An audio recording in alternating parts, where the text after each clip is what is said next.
Hello, everybody, and just here, and welcome back to Bye Bye Earth, episode 5, the missing one, the episode that came out last week.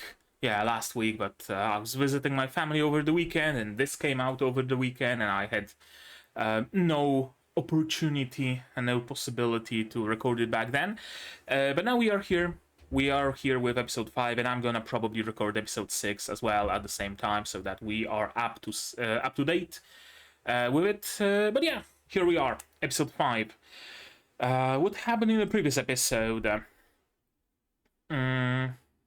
Belle got officially introduced into the what do you even call it? The organization, the group of solists, right? She finished the first challenge, right, and then she was told that she will be given another one, right, and now she's just kind of hanging around doing various stuff. While doing various stuff, she discovered a plant with what was it called? Pops, something like that, like tiny little dogs that grew out of plants, basically, which kind of explains the whole thing with plants being animals and animals being plants, right? And she started to take care of them a little bit, and she liked them very much because they're cute and stumbling around. Then she was walking with Shandigath, and he told Belle about other, not solists, because solist is like a blanket term, I think, for all of the knights, but he told them about the special ones, right? The 4 top ones, that being himself, Adonis, Benedictine, and someone else whose name I cannot recall. We also met Adonis being very much an outcast, seemingly, because he is taking swords of fallen men, and that's, a big, huge taboo. You don't do that. You give that sword to the family, or maybe you dispose of it in some special way, but you don't just take somebody else's sword, which is what he is doing for some reason we don't know back then yet.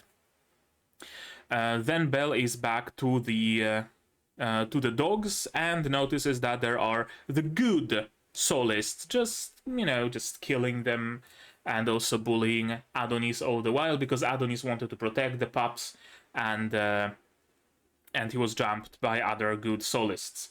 Belle, of course, makes very short work of them, destroys their swords, they run away, and a couple of pups do survive, so that's good. We also learn of the purpose of that plant, and that is for the solists to train their blade on.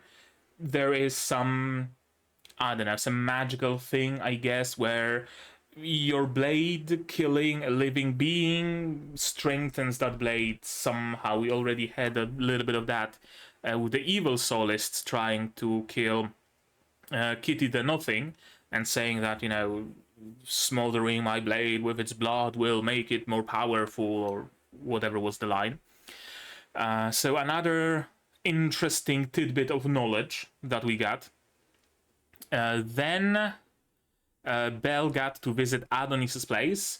Adonis's place that is placed inside of the pocket dimension, inside of the belly of some dog thing that Adonis calls his shell. And someone pointed out in the comments a very interesting thing, that we've seen many turtles with their shells grown into different things, right? Like basically being an armored transport for the troops, or being a cage for the police. So maybe that's where the term shell comes from. I don't know. In any case, that dog can just eat itself and thus remove itself from reality, and then regurgitate itself, thus appearing. It swallowed Belle and Adonis, and it's a pretty nice place inside, actually. Very nicely furnished. The dog even served them some food, because it apparently came to like Belle very much. We don't know if it's an illusion, that food, that is, or does it have a substance, or what's the deal there, but it is what it is. And then we learn about Adonis collecting blades of fallen people to seek an answer to a question, right? Because his name is Adonis Question, and his power is asking questions to a blade. And he knows of the legendary, unknown, ancient rune of the ancient people, of the ancient times, of the era of the gods. That is the question mark. So he takes the blade, inscribes the question mark at the end of the name of this blade, and he gets some knowledge out of it, but at the same time he seems incapable of growing his own blades. So another unique person, not unlike Belle, right? Another person who has something weird about them, and something also related to how the world works, right? Where Belle questions how the world works in a very physical way, right? She just stands opposed to some of the rules of this world. Adonis questions the rules of this world in a very metaphysical way by asking questions, right, and getting some answers. They could make a nice duo, and I think that they will. We, from inside of that dog, we get a projection showing us the King Rawhide announcing a raid, because one of the big solists, Benedictine, I think, the fish lady, the mermaid lady, fell to the side of the evil. And we gonna have to raid her place and, I don't know, bring her to the side of the good, or maybe kill her. I don't know. We're gonna have to do something about her being evil. And so Belle, Adonis, and a bunch of other solists are selected to go there. They enter the shell, right? The shell of a tortoise, and are carted off to the battlefield alongside some cannon fodder, and alongside a couple of characters like Guinness, like Shelley. Was Shelley among them? I don't know. A couple of other people as well. Some of them might die, some of them might survive, some of them we might never hear again from. A very vibrant cast, for sure. And this is going to be like a big concert, basically, right? We are still in the musical themes. There are conductors, not generals. There are solists, not knights or soldiers. There is the fucking review starlight instead of a battle, right? So it's gonna be interesting to see that. Belle and Adonis are in the vanguard, I believe. So they will be entering the battle first.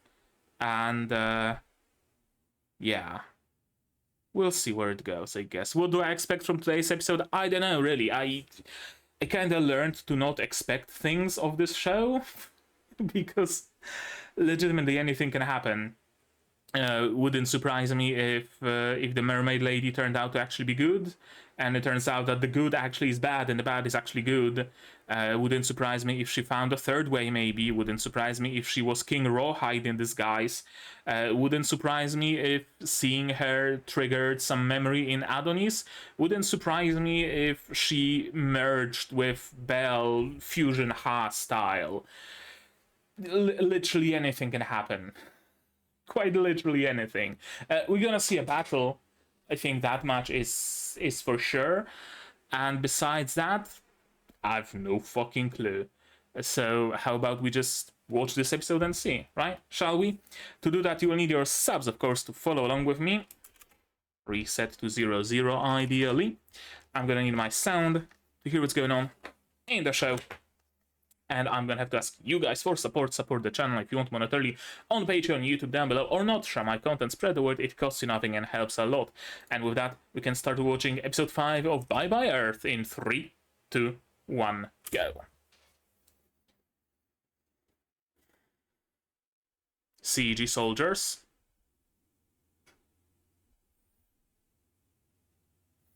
A marching band.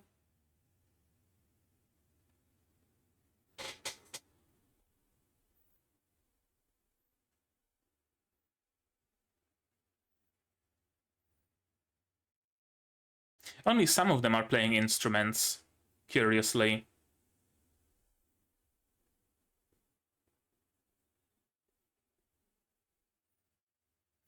Oh, I thought it's like actually the instruments are gonna be, I don't know, releasing magic somehow. But no, it's just people with magic gems? Okay, so it's not Benedictine who's the evil one. But she's also a mermaid lady.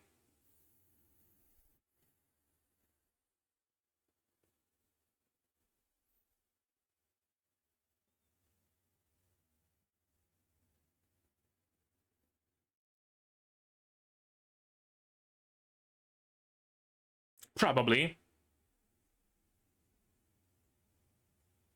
Oh, that's a nice swish swish.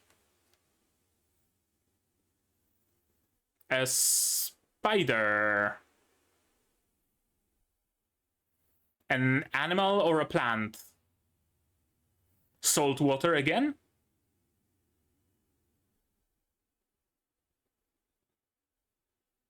Oh. Damn. Okay, so it what opens, explodes, releases more spiders from within. Gotcha. Yeah,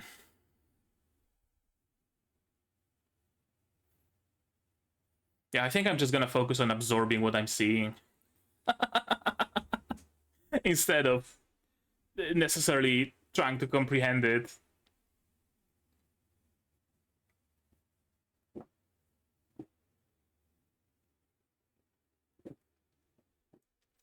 They started selling a very nice lemonade in in a little. I don't know if it's just my little, probably not. Probably like littles all around the city at least. It comes in like a 3-liter carton with a little spigot. You stuff it into the fridge and you have nice cold lemonade.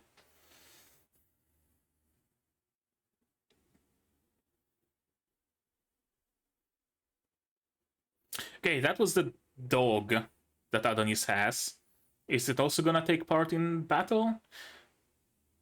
Is it the same battle even? I mean, in the first place.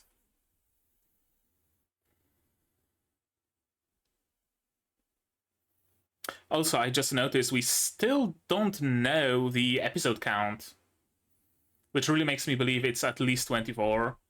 So probably whatever is shown in this opening is going to be limited to the first core, and we're gonna get another opening from episode 13 onwards. Those are like face hugger things.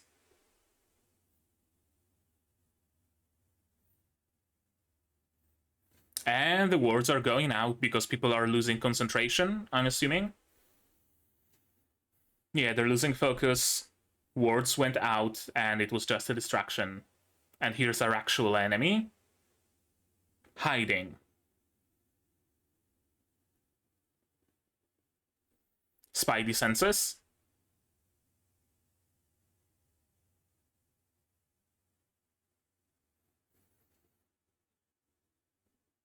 Right, restaurant. I forgot. I forgot about this name.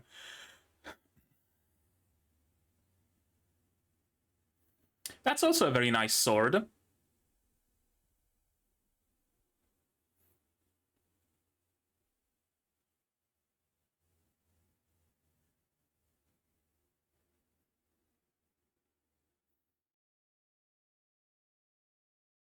Well, shit. Guess the rat is dead.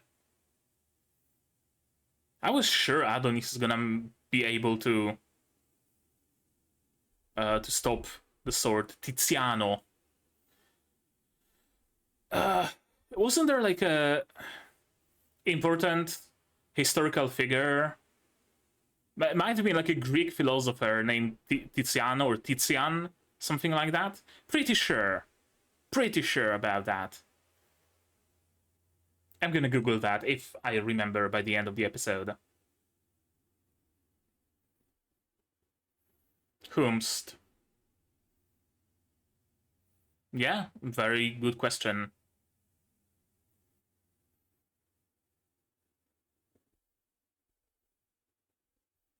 Why are you lost? You were in a pretty open area.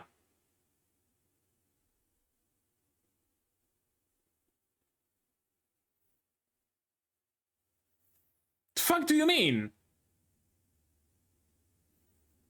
What was she supposed to do? Yeah, that's a better question.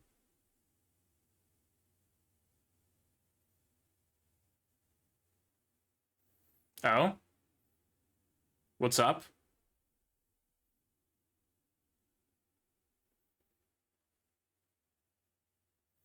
No, that doesn't look like Gordon. It's Zombie Gordon. It's Zombie Gordon. Army of insatiable whatever, or just a good old zombie?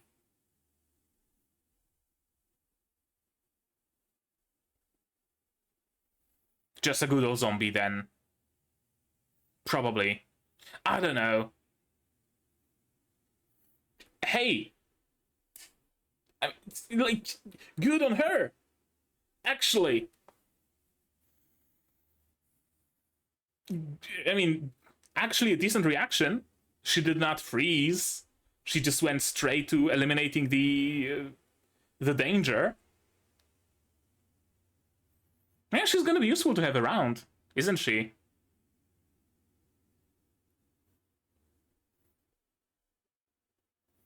Oh, I guess Gordo is still alive?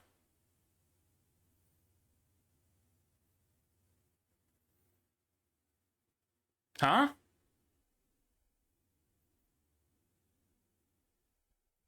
Why was he set on fire?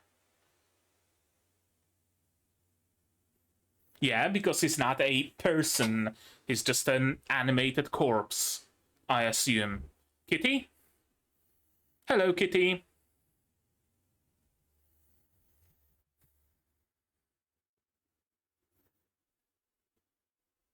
Mental math? What do you mean? It really feels like Kitty sees the world as a simulation, right? Some mental math to raise the body temperature a little bit, right? Like something along those lines. I mean, you asked for it.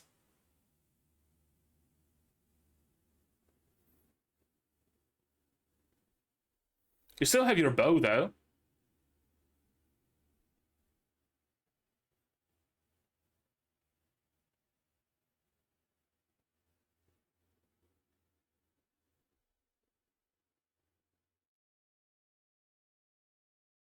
Hmm? What do you mean?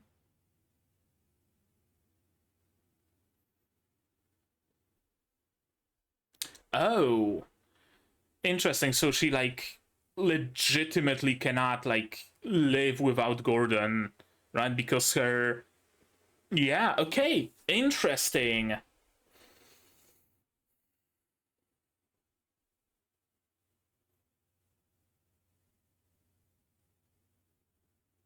Hmm. I don't know. Attach yourself to Belle, maybe.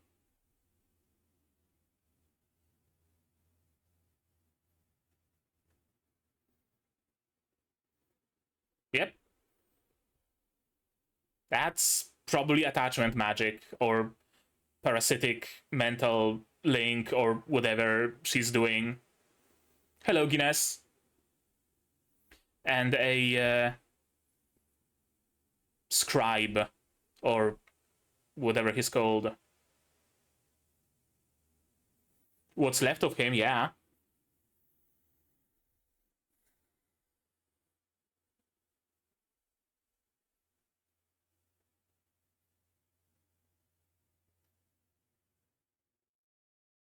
Okay, zombies.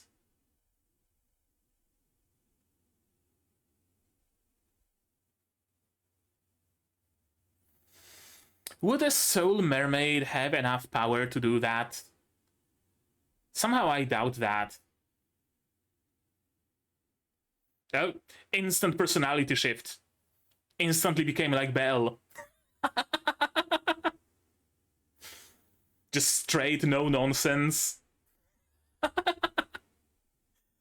That's actually super cool. Very interesting take on mermaids. Very interesting take on, like, just any race of magical people. Kind of like, not even reverse Asari, but like a mental Asari instead of just physical Asari. No, no, he's not.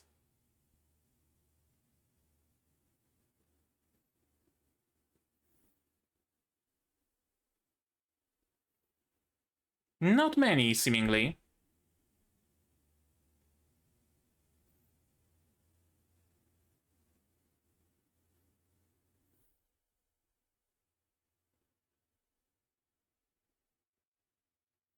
Oh, you're not taking it to use it. You're taking it to your collection. Gotcha.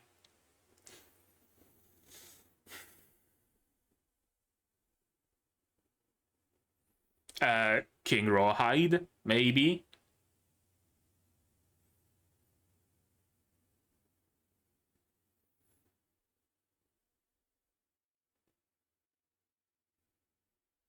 Very good question, actually, yeah. The king? Ah, sure.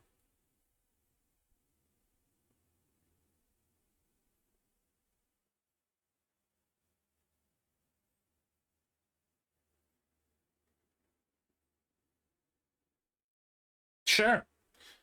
How do you plan to go through Tiziano's army to get to Tiziano, though? Without taking Tiziano's people as an enemy. That's the bridge from the opening, isn't it? And that's the sword that killed the rat.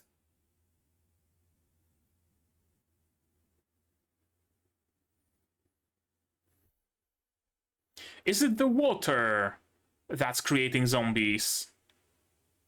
Not like her own magic, but rather she kicks a corpse into the water and a zombie emerges. They're growing like twigs out of their wounds?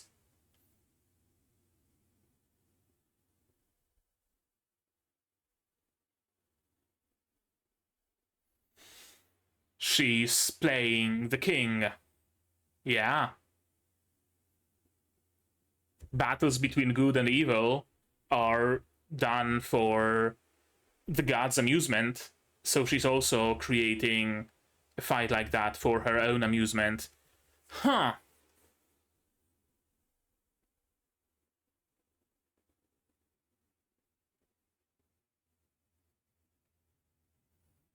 Oh yeah, they see you.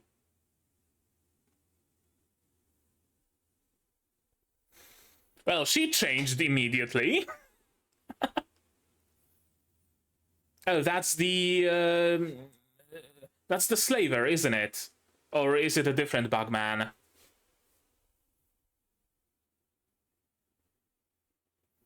Yeah, she controls water. To some degree, at least. Hot and fragile. Fire sword, question mark.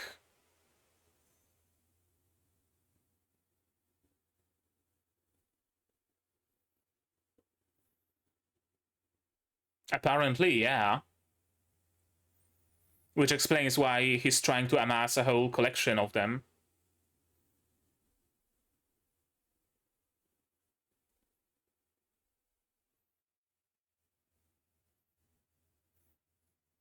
How do you know he's friendly?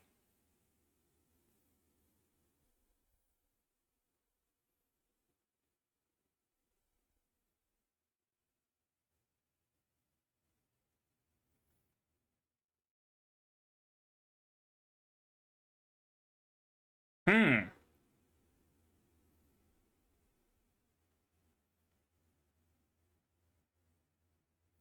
Well, you're useful to have around, aren't you?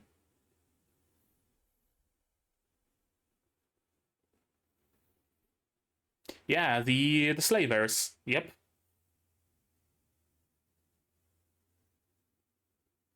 Hmm. No, I think Tiziano kinda took over.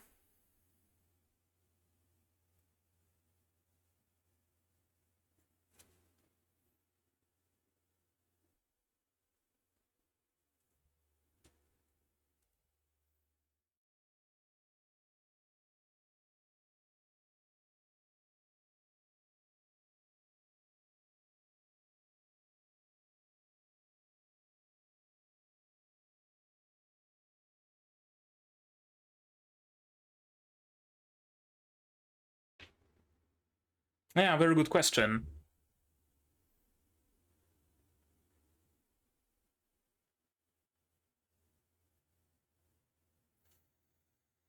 She lost whoever she was attached to. She became attached to Adonis, right? And that's like took over his mental state or whatever.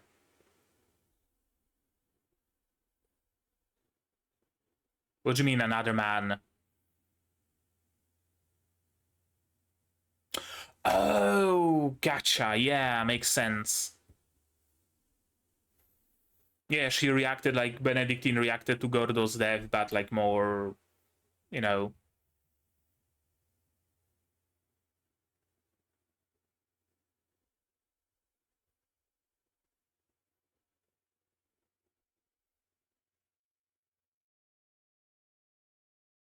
A temporary truce. Yeah.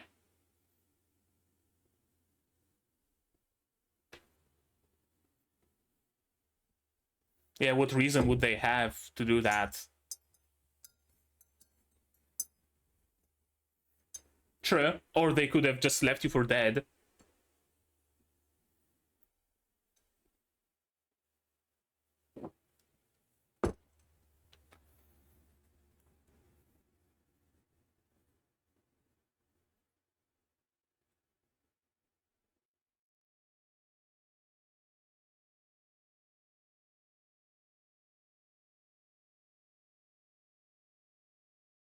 Bennett?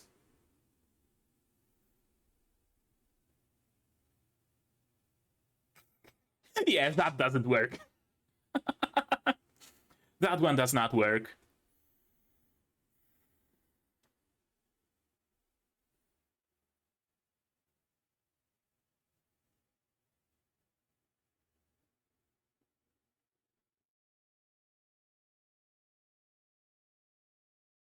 Yeah, probably a good idea.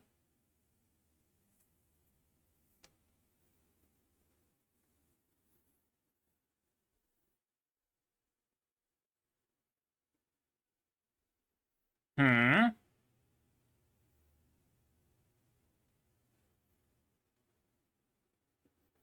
The pocket watch. The pocket watch. Yeah, just as he predicted, it's gonna come back to him.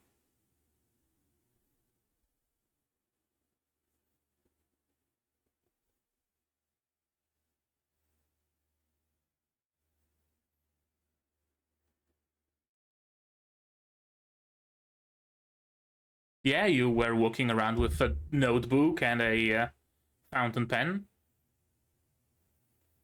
Or some sort of other pen.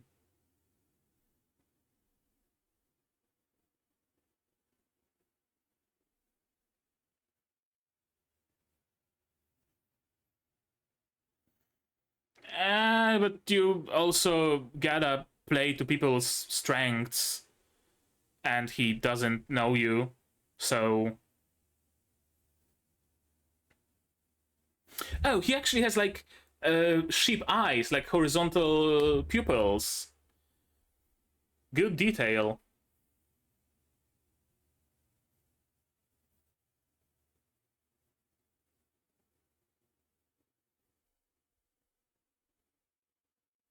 Yeah, kinda useless.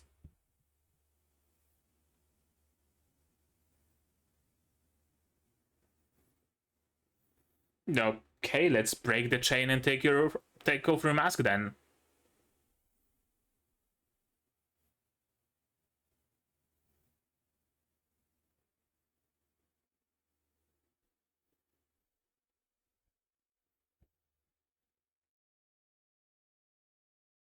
Who are you? Oh, right, like his hands are broken in that they cannot wield a sword of their own making, something like that? Oh.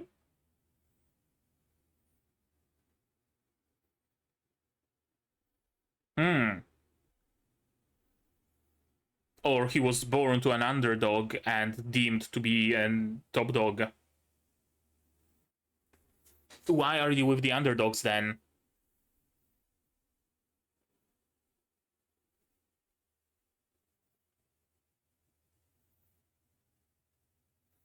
Kinda like nomads, yeah.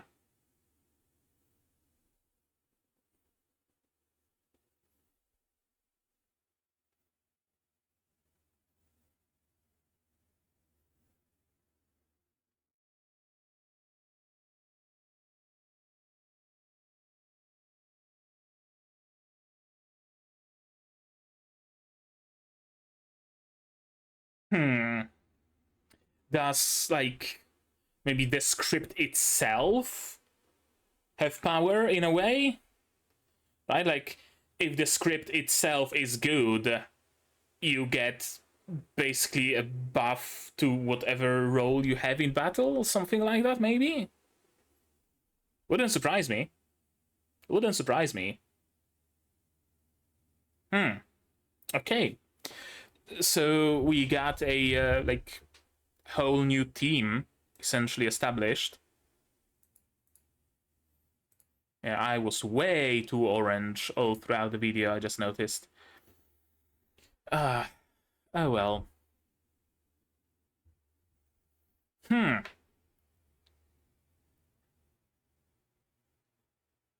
I'm tempted to say that there's not gonna be that much to talk about in this video. But every time I say it, the video ends up being like 2 hours long. So I'm not gonna say it. I mean, I already did say it, but I take it back.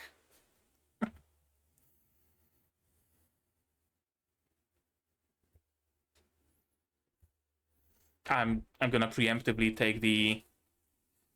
take my notebook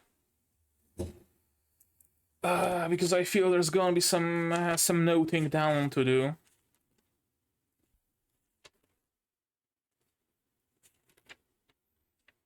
Where is it?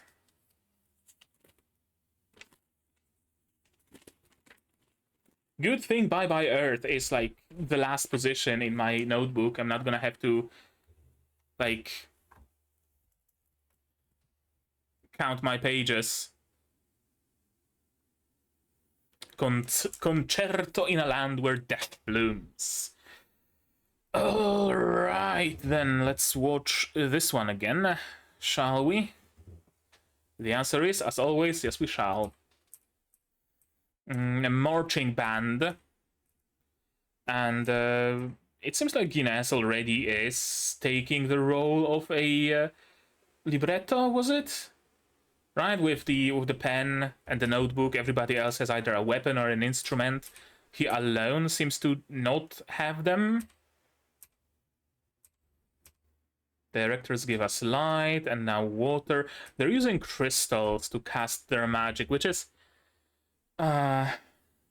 interesting because wasn't Belle said to have been born of crystal? Right? Meaning that maybe some powerful magic summoned her to this world or created her or whatever. Right.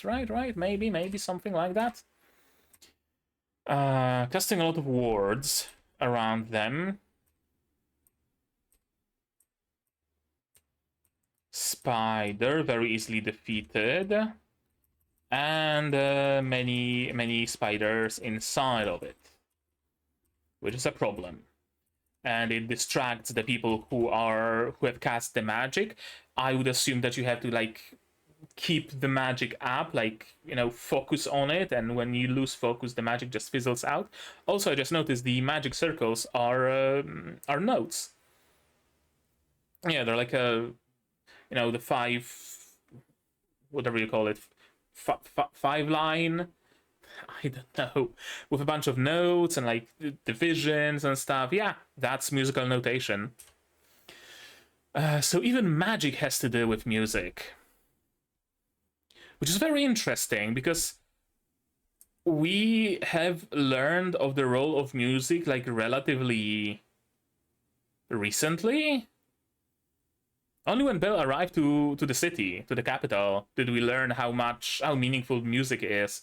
Before that, neither Xian was particularly, you know, doing anything musical, nor were the people in the village, right? I wonder if maybe like nomads are by their nature non-musical or something like that. The magic of consumption, yeah, restaurant. This fucking name. Yeah, apparently the water restaurant can just swallow them whole. And the rat is dead. What does the sword say? Do we get like a close-up on it at any point?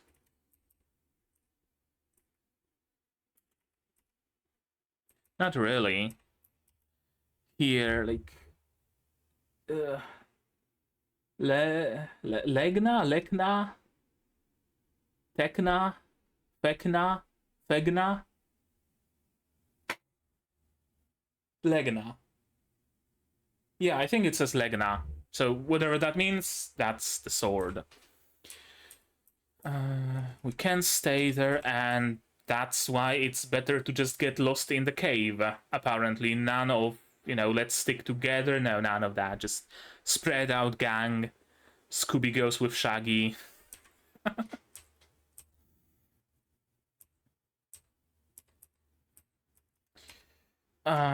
Interesting that besides the bow, she also has a sword. Are bows and other weapons perhaps seen different than swords? More like actual weapons, actual tools? Right? Like a sword is like a part of you, essentially, right? You create it with your own magic, with your own thoughts, your own strength, blood, sweat, whatever. And this is like a part of you. So even if you don't use it in combat, even if you're an archer or a mage or whatever, you still have the sword. And then whatever weapon you get like on top of that. Right? So besides the sword, she also got the bow that maybe wasn't actually made by her or grown, but actually made by a Fletcher. I don't know. I'd be interested to know, though.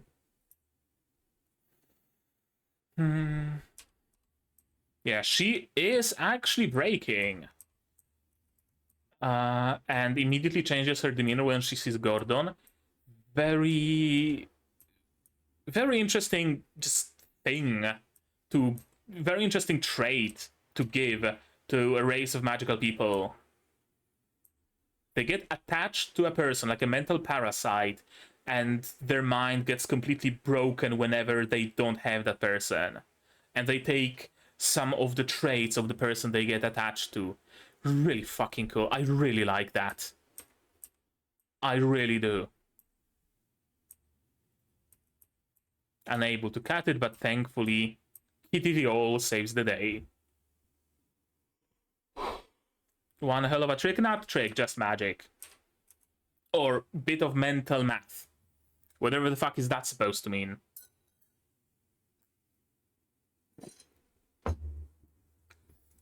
I really think... do I have it noted anywhere? I must have. Yeah, Kitty can control the simulation / world. It really seems to me with both the terminology that Kitty uses and the effects of his skills, that maybe not so much the world itself is a simulation, but rather that Kitty sees the world as a simulation, kinda. right? Like he sees the properties of objects and he can change those properties at will, essentially. Reminds me of a minor character in was it Railgun? I think it was Railgun. Yeah, I think it was like one of the first episodes of Railgun. There was a bank robbery that Misaka, Piri Piri, was stopping, and one of the robbers had the power to take any object and give it a vector, right? Pick up the pen, give it a vector of 0, 0, 0, and it just stays in the air. Give it a vector of +1, 0, 0, and it starts moving slowly with the speed of 1 alongside a specific axis, right? Being able to take an object and change its properties. He used that to rob the bank. I think he had like a tungsten bowl. Yeah, I think it was a tungsten bowl that he gave a vector, and it just kind of pushed through the vault doors because that vector was not affected by any outside influences. It was super cool. And I kind of see that here, where Kitty sees, this character, this object, has the temperature of 36.6 degrees Celsius. The, like, normal body temperature for a human. Let's modify it and crank it up to 250 degrees Celsius, and thus the person bursts into flames, right? Maybe something like that. That's my current running theory, at least. Actually, I might as well note it down. Well, I almost spilled my tea. Kitty can control properties of objects at will. Can't take any more of this place. Yeah, doesn't really care much about her sword being broken, which is interesting. Mermaids have minds like mirrors reflecting those of others, and when they have nothing to reflect, they just become empty and broken. Right? Very cool. Why her personality collapsed when she lost him. Because she lost her personality, essentially. Because the person that she got, the person whose personality she was using is dead, so she now no longer has a personality of her own. Very fucking cool. And she got attached to Belle. Thankfully, there seems to be no adverse effects for the person that she is parasitizing on, so that's good. And Belle is gonna have a trusted companion, seemingly, probably. Traveling Rabitia. Does every Rabitia... Is every Rabitia, like, a nomad by default? I don't know. Did Tiziano do all that? Yeah, instantly shifted personality to that of Belle, right? No nonsense. I can hear something, right? Let's do this, this, and that. Stand up. I'm gonna help you up, right? It's great. I love it. I wish they maybe acknowledged that she get imprinted on Belle, but it's pretty clearly shown, so I don't think it needs like a, definite acknowledgement.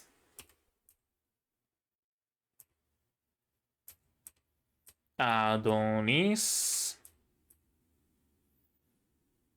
To people on the outside, it's one of the few places that soothes the souls of good and evil alike. Soothe the soul. I don't know. Who's our enemy? Who sowed the seeds of this battle? Tiziano, and thus Tiziano alone is our enemy. Top dogs are not our enemy, underdogs are not our enemy. We should actually join our forces to fight against Tiziano, which is an interesting. It's a very good and obvious standpoint to have, but certainly stands in contrary to what the god or king or whoever wants to achieve, where they want to clearly pit the top dogs versus the underdogs. And Adonis definitely stands against that with his proposal. The lake. Where's the show? She's giving the show to herself.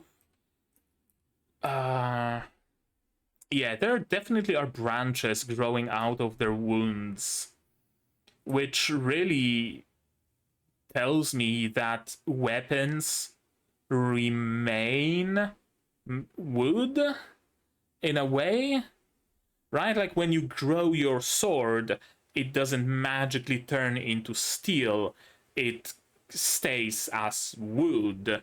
Maybe wood with the strength and quality of steel, but wood nonetheless. And as if a part of that weapon chips, and seemingly that's what she's doing, she's leaving like chips of her weapon inside of their wounds, it grows branches like wood that it is. Huh. We've not seen that happen in any other situations though, right? Like after, I don't know.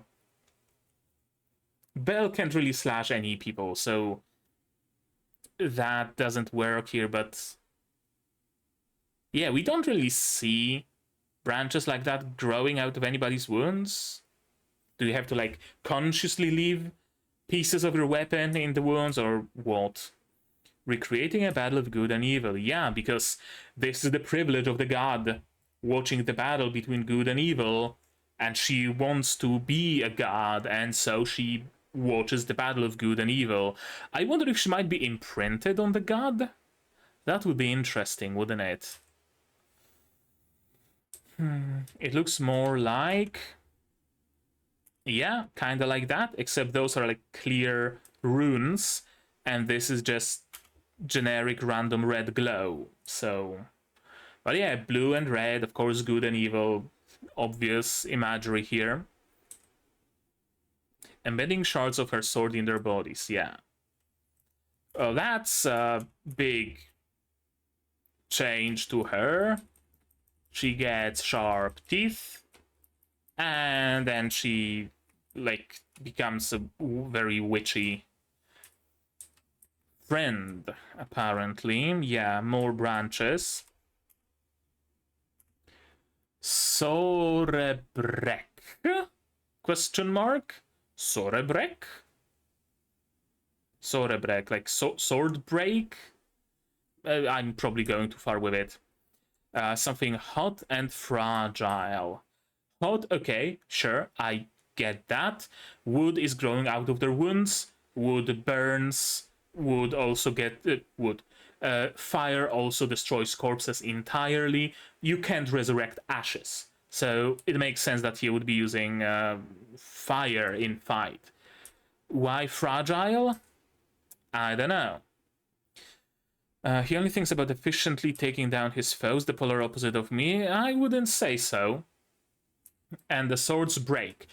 Question, do the swords break? Because he specifically requests hot and fragile swords for some reason. I don't know, maybe when a sword breaks, it releases all of its magic or something like that. So a broken sword essentially becomes an incendiary grenade in this case? Or is it maybe what's wrong with his hands? Whatever sword he touches, when he uses that sword, it breaks. Right? Maybe. He can take a sword and just swing it around as much as he wants, and it's not gonna break or anything. But when he uses the trait of that sword, right, adds his question mark at the end and triggers the effect, that's where the sword breaks. Right? Something like that, I would think. I'll see to it that no one breaches the door. I was expecting something different from this skill of his. I don't know, I kind of expected to see something like a wall of numbers from Matrix, or something more like computery, techy thing that would play into my theory that he sees the world as a simulation. But I guess like 9 different magic circles is fine as well. Ginbook, underdog conductor. She wasn't this far gone because she had a personality. But then, apparently... Yeah. I thought for a moment that it might be something like, you know, the mermaid becomes imprinted and takes the personality of whoever they're imprinted on. So she laid her eyes on Adonis and took his anger, maybe, right? Like Adonis has all this anger and stuff just boiling inside of him, but he has control over it. But she doesn't have control over it. So she's exhibiting the same anger, the same destructiveness that Adonis has inside of him, but has no control of it. Maybe something like that. But apparently not. Apparently not. Defied the divine summons and fled from battle. Priests executed him. I was the one who broke the news to Tiziano. And that's when she broke. Yep.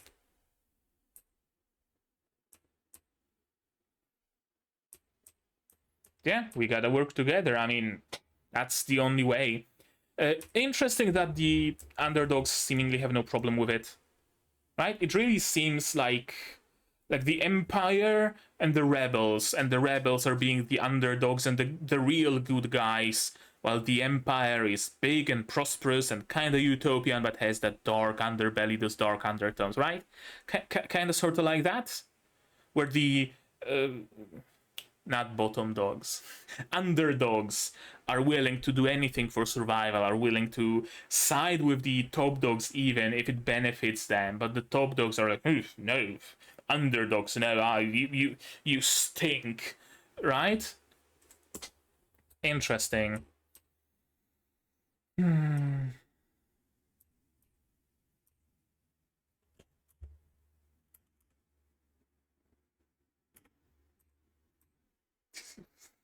Cool, sure.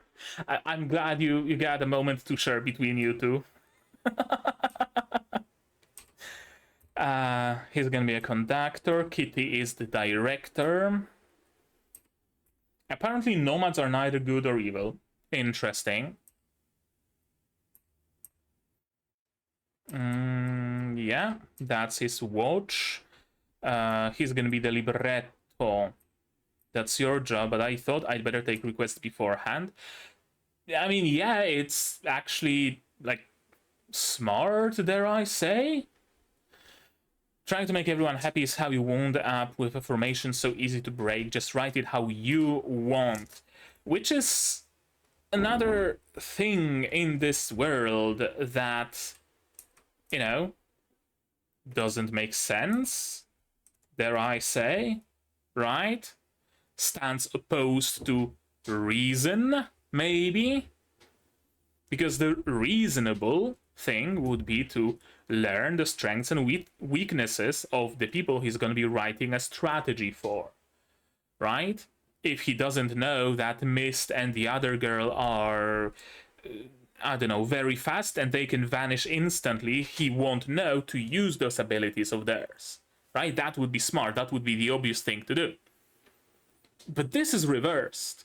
You don't ask people what their strengths are, no. You write down how you wish the battle to go. Which raises a question. If maybe a scriptwriter, a libretto, has some innate connection to the people they're writing about, maybe? Right? Like when he writes out the roles, they will magically be assigned properly, right? Like if he places someone in the role of a healer, it just so happens that the person he picks for a healer will have healing magic. Maybe something like that, or alternatively, if the script actually influences the battle in that if he writes Adonis stays behind and casts healing spells on the team, Adonis is gonna be suddenly like, whoa, shit, I can heal people. I don't know.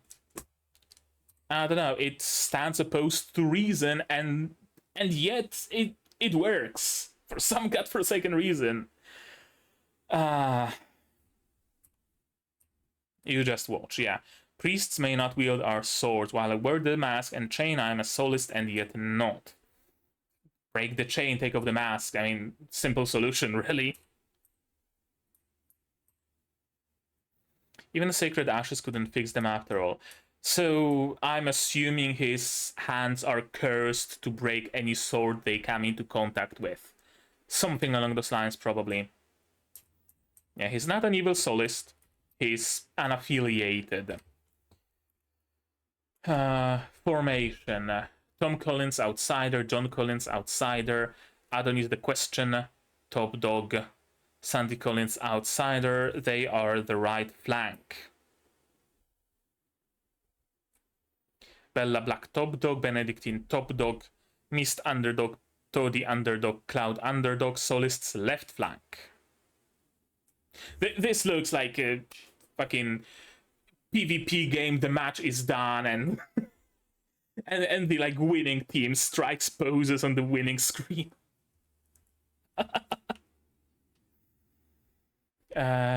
Solist's rear guard, which is essentially just the bagman carriers. Cassis pianistus, Kitty the old director, and Gwyn libretto. Gwyn or Guinness. His on AniList is listed as Guinness, but here they say Gin. And when they spoke his name out loud, it also sounded like Guinness. So I'm gonna say Guinness, and it's just subs that are wrong. Is into working together. Why is my camera flickering? Let me. Yep.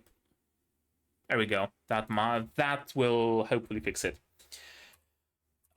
Straight into battle. They don't really have a chance to warm up, do they? Because the water just keeps seeping through the wall, and I'm assuming Tiziano will be able to appear out of this water. And speaking of Tiziano, I was about to Google Tiziano. Titian. Yep. I knew it's a person. Tiziano Vecellio. Tiziano Vecellio, born in 1488 in Pieve di Cadore, Republic of Venice. He's an Italian artist. Would you look at that? From the Venetian school. Tiziano Vecellio, Latinized as Titianus, hence known in English as Titian. Italian Renaissance painter. Interesting. I was expecting a musician, a composer maybe, but he's a painter. Most important artist of Renaissance Venetian painting. He was born in Pieve di Cadore, near Belluno. He was often called da Cadore, from Cadore. Early years, yeah, the entire thing. Any paintings of his that I'm familiar with? Oh, Assumption of the Virgin from the Frari Church in Venice. Salome with the head of John the Baptist. That's another one I recognize. Bacchus and Ariadne. Self-portrait. Yep, I've seen this one as well. Huh. Painter. Curious. Very curious.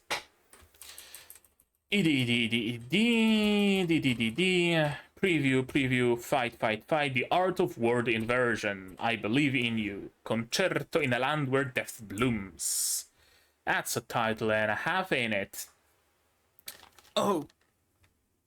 Okay. There we go. So, good episode. Oddly, it didn't take me as much time as I expected it to. I really thought I'm going to be talking for much longer, but this was very much a prelude, right? Prelude, kinda. Like, we didn't get into the, like, fight, right? The fight with capital F. The fight against Titiano. It was just a preparation showing us the powers that Tiziano has, showing us the what our team is gonna be against, right? Showing us what powers they have, what they have at their disposal, setting up the team that's going to face Tiziano. Just a big setup episode, essentially.